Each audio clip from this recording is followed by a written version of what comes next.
রাসূলুল্লাহ সাল্লাল্লাহু আলাইহি ওয়াসাল্লাম জানিয়েছেন শিক্ষা গ্রহণের জন্য, উপদেশ গ্রহণের জন্য, ফিতনার ব্যাপারে সতর্ক হওয়ার জন্য। এ কারণে ঈমান এবং আকীদার আলোচনা যেমন গুরুত্বপূর্ণ, একইভাবে ফিতনার আলোচনা অত্যন্ত গুরুত্বপূর্ণ। কারণ রাসূল জানিয়েছিলেন তো এটার ব্যাপারে সতর্ক থাকার জন্য। যদি এ ব্যাপারে ইলম হাসিল নাই করে সতর্ক থাকবো কিভাবে? যেমন দাজ্জাল আসার সময় ঘনিয়ে এসেছে কিনা এটা বুঝবো কিভাবে, এর একটা আলামত হাদিসে বর্ণিত আছে। হাদিসে বলা হয়েছে, যখন সমাজে দাজ্জালের আলোচনা কমে যাবে, এরপরের শব্দ হলো হাত্তা ইয়াতরুকাল আইম্মাতু আলাল মানাবির যিকরাহু, এমনকি ইমামরা মিম্বারের উপর দাজ্জালের আলোচনাকে ছেড়ে দেবে।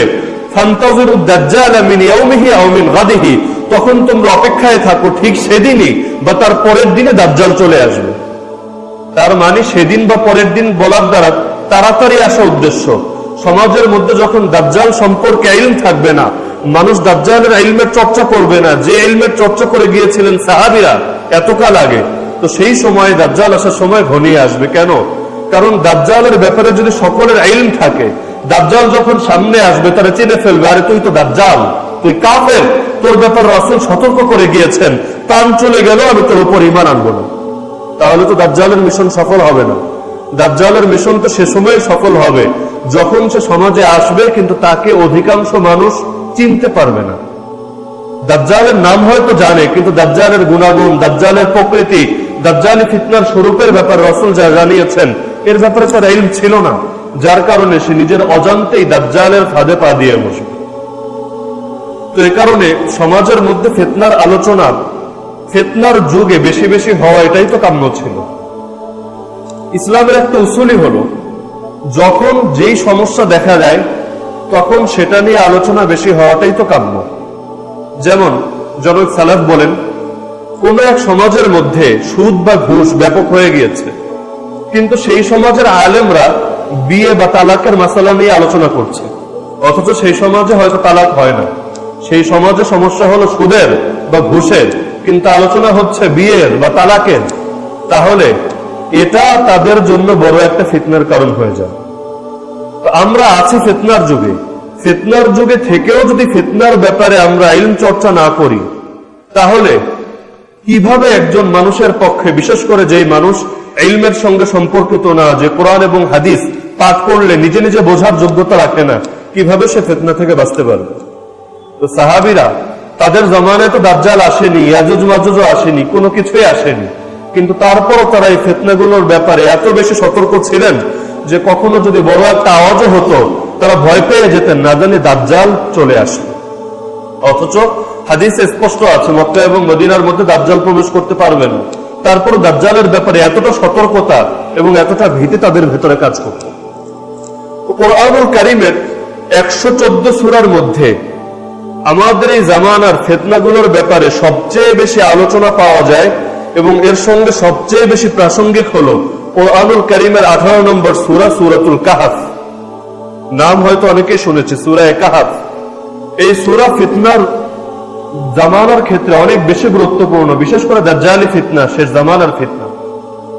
হাদিসের মধ্যে এই সূরা কাহফের অনেক ফজিলত বর্ণিত হয়েছে।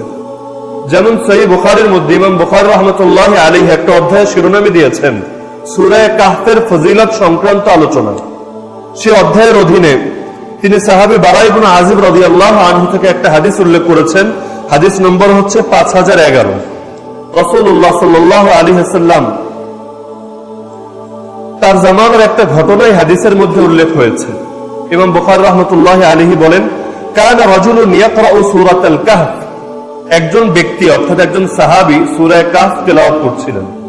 সেই সাহাবীর নামে হাদিসে স্পষ্ট উল্লেখ হয়নি, কিন্তু এই হাদিসের ব্যাখ্যায় হাফিজ ইবনে হাজার রাহমাতুল্লাহি আলাইহি ফাতহুল বারী গ্রন্থে লিখেছেন, তিনি ছিলেন সাহাবী উসাইদ ইবনে হুযায়র রাদিয়াল্লাহু আনহু।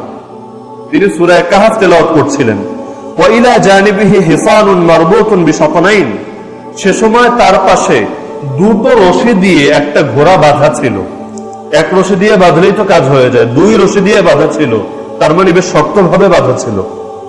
ফাতাগাশশাতহু সাহাবা, তিনি যখন সূরা কাহফ তেলাওয়াত করছিলেন হঠাৎ খেয়াল করলেন মেঘ তাকে আচ্ছন্ন করে ফেললো, উপর থেকে মেঘ আসলো। ফাজাআলাত তাদনু ওয়া তাদনু, সেই মেঘ ক্রমে ক্রমে তার নিকটে চলে আসছিল। মেঘ তো বেশ উপরে থাকে, তিনি সূরা কাহফ তেলাওয়াত করছেন আর মেঘটা উপর থেকে তার কাছাকাছি, তার নিকটবর্তী হচ্ছে। ওয়াজালা ফারাসুহু ইয়ানফির, তার যে ঘোড়া ছিল সেই ঘোড়াটা পর্যন্ত ভয় পেয়ে গেল, সে ভয় পেয়ে লাফালাফি করা শুরু করে দিল।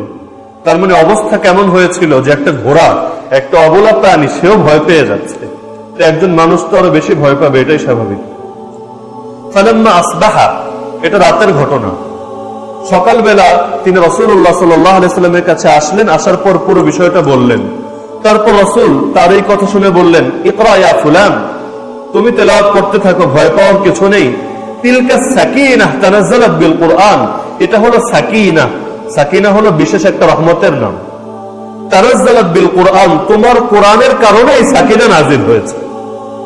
অর্থাৎ তুমি যে কোরআন তেলাওয়াত করেছো, কোরআনের মধ্যে সূরা কাহফ পাঠ করেছো, তোমার এই পাঠের বরকতে আল্লাহর পক্ষ থেকে বিশেষ একটা রহমত, যে রহমতকে তুমি মনে করেছো মেঘ, আসলে সেটা মেঘ না, আল্লাহর বিশেষ একটা রহমত, সেটা নেমে এসেছে। তোমার ভয় পাওয়ার কিছু নেই। তো ইমাম বুখারী রাহমাতুল্লাহ আলাইহি শিরোনামে দিয়েছেন সূরা কাহফের ফজিলত। তার মানে এই সূরার এমন এক ফজিলত যে সূরা তেলাওয়াত করতে দেরি হয় কিন্তু আসমান থেকে রহমত আসতে দেরি হয়। অন্য এক হাদিসের মধ্যে রাসূলুল্লাহ সাল্লাল্লাহু আলাইহি ওয়াসাল্লাম বলেন, সাহাবী নওয়াস ইবনে সামান রাদিয়াল্লাহু আনহু থেকে বর্ণিত, বুখারী এবং মুসলিম উভয় গ্রন্থেই বর্ণিত হয়েছে, ইয়াখরুজ ওয়া আনা ফীকুম, দাজ্জালের ব্যাপারে রাসূল বলছেন, আমি তোমাদের মধ্যে জীবিত থাকা অবস্থায় যদি দাজ্জালের আত্মপ্রকাশ ঘটে, ফাআনা হাজিজুহু দুনাকুম, তাহলে আমি নিজেই দাজ্জালকে প্রতিহত করব, তোমাদের প্রয়োজন হবে না। কারণ দাজ্জাল যতই শক্তিশালী হোক, আল্লাহর নবী সাল্লাল্লাহু আলাইহি ওয়াসাল্লামের সঙ্গে পেরে ওঠার মতো শক্তি আল্লাহ তাকে দেন। কারণ দাজ্জালের ক্ষমতা হলো জাদুর ক্ষমতা, অপরদিকে নবীকে আল্লাহ দিয়েছেন মুআজিজার ক্ষমতা। তো একদিকে জাদু আর একদিকে মুআজিজা, শক্তি কোনটার বেশি?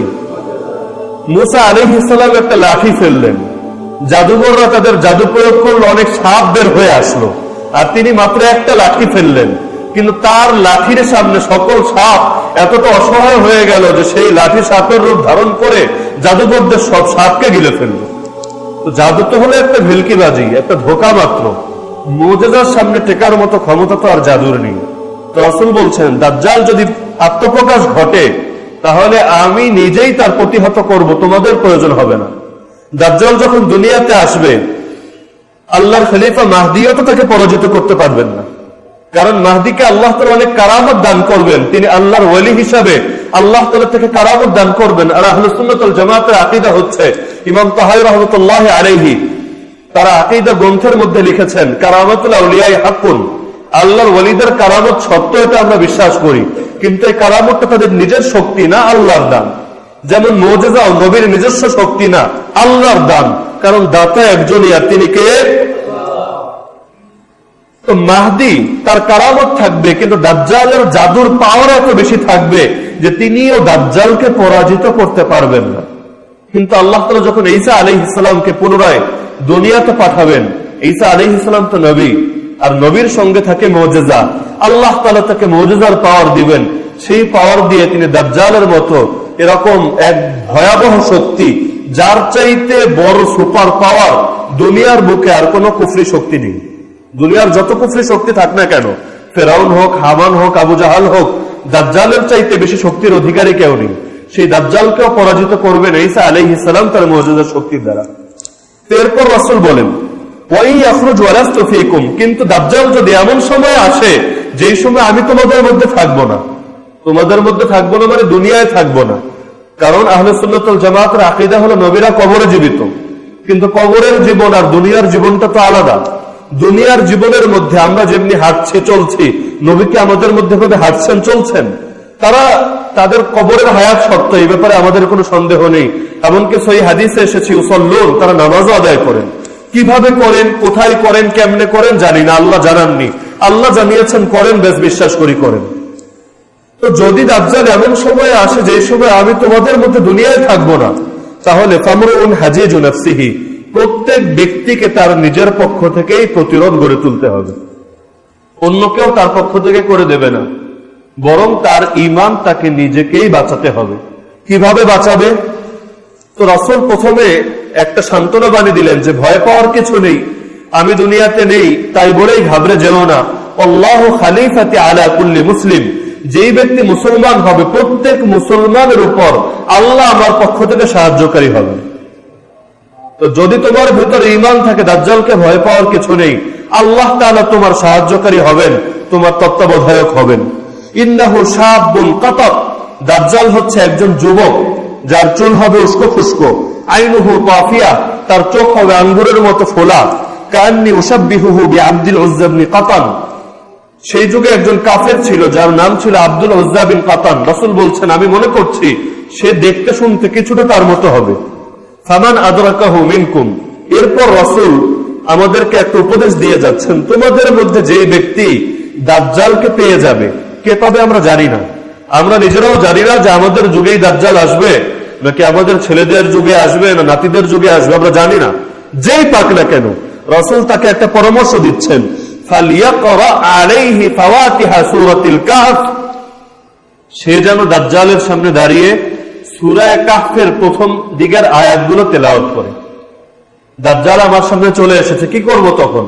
দাজ্জালকে যদি তীর মারি তাও মরবে না, যদি বুলেট ছুড়ে মারি তাও মরবে না, যদি বোমা মারি তাও কিছু হবে না, পারমাণবিক দিয়েও দাজ্জালের কিছু করা যাবে না, দুনিয়ার কোন শক্তি তার সামনে কার্যকর হবে না। রাসূল বলছেন যদি সামনে চলে আসে, দাজ্জালের যুগ যদি পেয়ে যাও, সূরা কাহফের প্রথম দিকের আয়াতগুলো তেলাওয়াত করবে, তাহলে ফাইন্নাহা জিওয়ারুকুম মিন ফিতনাতিহি, তার ফিতনা থেকে রক্ষার উপায় এটা নিশ্চিতভাবে হয়ে যাবে। তার মানে যদি তুমি এটা পাঠ করো তাহলে দাজ্জাল আর তোমাকে তার ফিতনায় ফেলতে পারবে না। অথচ আমরা হাদিসে জানি অধিকাংশ মানুষ দাজ্জালের ফিতনায় পড়ে যাবে। তাহলে দুটোকে যদি পাশাপাশি রাখেন ফলাফল কি দাঁড়ায়? যে সময় দাজ্জাল সামনে আসবে সে সময় মানুষ সূরা কাহফের উপর আমল করবে না, কারণ যদি করত, রাসূল তো নিশ্চিতভাবে জানাচ্ছেন ফাইন্নাহা, সুনিশ্চিতভাবে বলে দিচ্ছি এটা তার ফিতনা থেকে তোমাকে রক্ষা করবে। তো রাসূল যদি নিশ্চিতভাবে বলেন, আর হাদিসের মানও সহিহ, কারণ হাদিসটা মুসলিম শরীফে বর্ণিত হয়েছে, আবু দাউদের মধ্যে সহিহ সনদে বর্ণিত হয়েছে, সন্দেহ করার কোনো অবকাশ নেই। রাসূল জানাচ্ছেন এই সূরা পাঠ করলে ফিতনা থেকে বেঁচে যাবে। তার মানে অধিকাংশ মানুষ এই কারণে ফিতনায় পড়বে, তারা সূরা কাহফের উপর আমল করবেন। অন্য হাদিসের মধ্যে সাহাবী আবু